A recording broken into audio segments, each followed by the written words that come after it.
Hello नमस्कार दोस्तों, हमारे चैनल में आप सबका स्वागत है। जैसे कि आप सबको पता है, हम लोग हर रोज़ जीएस के टॉप 10 के क्वेश्चन का एमसीक्यू करवाते हैं, जो यहाँ हमारा 11वां वीडियो है। तो आइए एक नए मोटिवेशन कोड के साथ आज की क्लास स्टार्ट करते हैं। तो दोस्तों, रख हौसला वह मंजर भी आएगा, प्यासे के पास चलकर समंदर भी आएगा। अरे रख हौसला वह मंजर भी आएगा, प्यासे के पास चलकर समंदर भी आएगा। थक कर ना बैठ ए मंजिल की मुसाफिर, थक कर ना बैठ ए मंजिल की मुसाफिर, मंजिल मिलेगी और मिलने की मज़ा भी आएगा। चलो स्टार्ट करते हैं।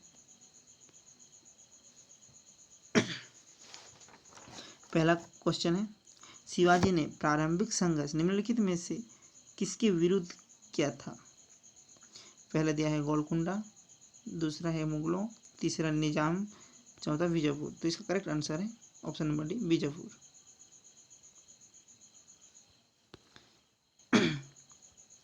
इसकी व्याख्या देखते हैं। प्रारंभ में शिवाजी के बीजापुर के साथ लंबे संघर्ष के बाद अंततः 1669 ईस्वी में अफजल खान की हत्या के बाद बीजापुर पर अधिकार कर लिया। अफजल खान बीजापुर का ही था, उसके अलावा बीजापुर के अन्य शासकों ने भी शिवाजी पर आक्रमण किए थे। नेक्स्ट क्वेश्चन, किस अधिनियम में प्रांतों में द्वैध शासन की स्थापना की गई? पहला है भारत शासन अधिनियम 1919, मार्लेमेंटो अधिनियम 1909, भारत शासन अधिनियम 1935, भारत शासन अधिनियम 1813। तो इसका करेक्ट आंसर है ऑप्शन नंबर ए, भारत शासन अधिनियम 1919। भारत शासन अधिनियम 1919 में प्रांतों में द्वैध शासन की स्थापना हुई थी। इसे सैम्स-फार्ड सुधार भी कहा जाता है। इसके अंतर्गत प्रांतीय विषयों को आरक्षित एवं हस्तांतरित भागों में विभक्त किया गया। इसे ही द्वैध शासन कहा जाता है। सम्राट अशोक का यह कथन कि सब मनुष्य मेरी संतान है, निम्नलिखित में से किस अभिलेख में मिलता है? पहला दिया है प्रथम पृथक शिलालेख, दूसरा है पांचवा शिलालेख, तीसरा है द्वितीय पृथक शिलालेख और फोर्थ है छठा शिलालेख। तो इसका करेक्ट आंसर है ऑप्शन नंबर ए, प्रथम पृथक शिलालेख।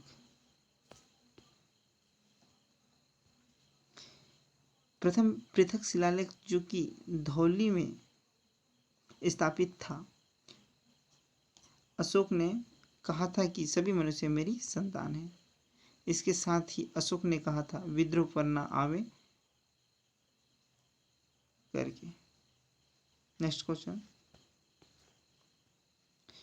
चंपारण आने के लिए गांधी जी को किसने प्रेरित किया था? ऑप्शन ए है जे.बी. कृपलानी, ऑप्शन बी है राजकुमार शुक्ल, ऑप्शन सी है नारायण सिन्हा, ऑप्शन डी है राजेंद्र प्रसाद।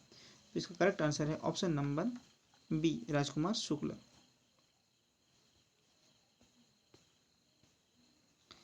चंपारण किसान आंदोलन 1917 ईस्वी में राजकुमार शुक्ला ने गांधी जी को चंपारण यानी कि बिहार आने के लिए प्रेरित किया था। यह यूरोपीय नील उत्पादकों के विरुद्ध गांधी जी के नेतृत्व में किसानों द्वारा अहिंसात्मक आंदोलन चलाया गया। नील की खेती में तीन कटिया पद्धति से खेती करनी पड़ती थी। राजेंद्र प्रसाद के सहयोग से गांधी जी ने कृषकों की वास्तविक स्थिति की जांच की थी। इसी आंदोलन के पश्चात तीन कटिया पद्धति समाप्त कर अवैध रूप से वसूल धन का 25% भाग किसानों को वापस कर दिया गया। नेक्स्ट क्वेश्चन, निम्नलिखित में से सर्वप्रथम पित्राडियूरा शैली का प्रयोग किस इमारत में हुआ था? ऑप्शन दिया है इत्मादू धौला के मकबरे में, बी है बुलंद दरवाजा में, सी है पंचमहल में और डी है हुमायूं के मकबरे में। तो इसका करेक्ट आंसर है ऑप्शन नंबर ए, इत्मदुद्दौला के मकबरे में। मुगल काल में सर्वप्रथम पितृड्यूरा शैली का प्रयोग नूरजहां ने अपने पिता इत्मदुद्दौला के मकबरे में करवाया था।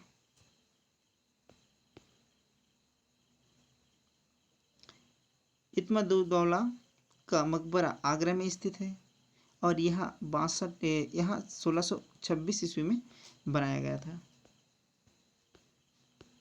नेक्स्ट क्वेश्चन, निम्नलिखित में से किस आंदोलन से अरुणा आसफ अली जुड़ी थी? अरुणा आसफ अली जुड़ी थी। ऑप्शन ए है सविनय अवज्ञा आंदोलन, भारत छोड़ो आंदोलन, वैदिक सत्याग्रह, असहयोग आंदोलन।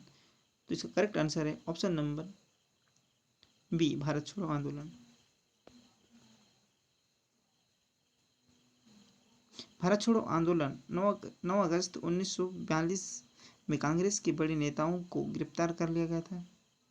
अंग्रेजों के दमन के बाद भूमिगत आंदोलन का नेतृत्व जयप्रकाश राम, मनोहर लोहिया, अरुणा आसफ अली आदि ने किया था। नेक्स्ट क्वेश्चन है, निम्नलिखित में से कौन भारत छोड़ो आंदोलन से संबंधित नहीं था? ऑप्शन ए है अरुणा आसफ अली, महात्मा गांधी, मोहम्मद अली जिन्ना, जयप्रकाश नारायण। तो इसका करेक्ट आंसर है option number C, Mohammad Ali Jinnah. Bharat छोड़ो आंदोलन में मोहम्मद अली जिन्ना ने भाग नहीं लिया था, परंतु अरुणा आसफ अली और जयप्रकाश नारायण ने गांधी जी की गिरफ्तारी के बाद आंदोलन का भूमिगत रूप से संचालन और नेतृत्व किया था। नेक्स्ट क्वेश्चन, निम्नलिखित में से किस दल ने 3 जुलाई 1947 को भारत के विभाजन के विरुद्ध काले दिवस के रूप में मनाया था? क्योंकि विभाजन के बाद मुस्लिम बहुल प्रांतों को चुनाव करना था, वो भारत में शामिल होने या नवगठित पाकिस्तान में रहने की सोचे थे। ऑप्शन दिया है हिंदू महासभा, ऑप्शन बी है Communist Party of India, option C है Bharatiya Rashtriya Congress, option D है फॉरवर्ड ब्लॉक। तो इसका करेक्ट आंसर है option number A, Hindu Mahasabha.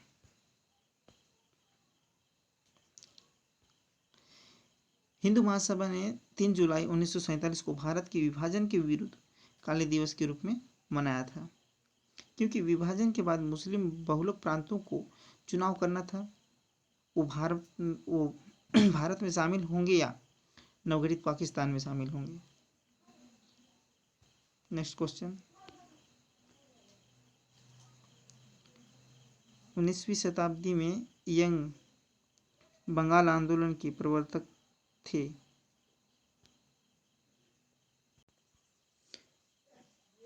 Option दिया है Henry William Derozio, Pearychand Mitra, Rasik Kumar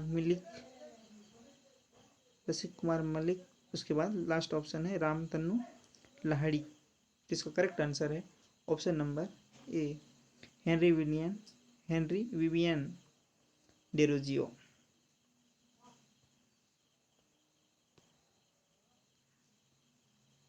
Bengal में राष्ट्रीय चेतना को जागृत करने के उद्देश्य से हेनरी विवियन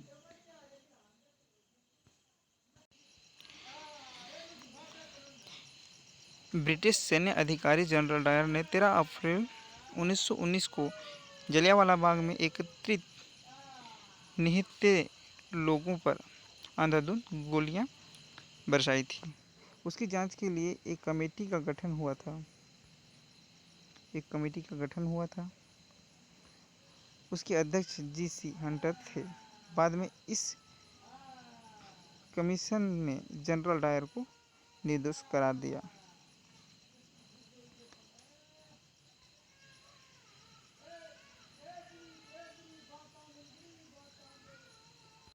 सॉरी दोस्तों, क्वेश्चन का व्याख्या पहले आ गया, तो क्वेश्चन 110 जो कि लास्ट क्वेश्चन था उसका व्याख्या पहले आ गया था। जलियांवाला बाग हत्याकांड की जांच के लिए बनाई गई समिति का क्या नाम था? हंटर कमीशन, साइमन कमीशन और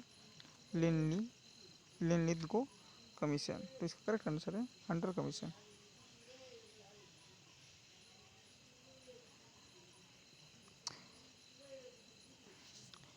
ब्रिटिश सैन्य अधिकारी जनरल डायर ने 13 अप्रैल 1919 को जलियांवाला बाग में एकत्रित निहित लोगों पर अंधाधुंध गोलियां बरसाई थी। उसकी जांच के लिए एक कमेटी का गठन हुआ था। उसकी अध्यक्षता जी.सी. हंटर ने किए थे। बाद में इस कमीशन ने जनरल डायर को निर्दोष साबित कर दिया था। थैंक यू दोस्तों, हमारे वीडियो को अंत तक देखने के लिए। ऐसा ही प्यार बनाए रखिएगा। फिर मिलते हैं नेक्स्ट वीडियो में। धन्यवाद।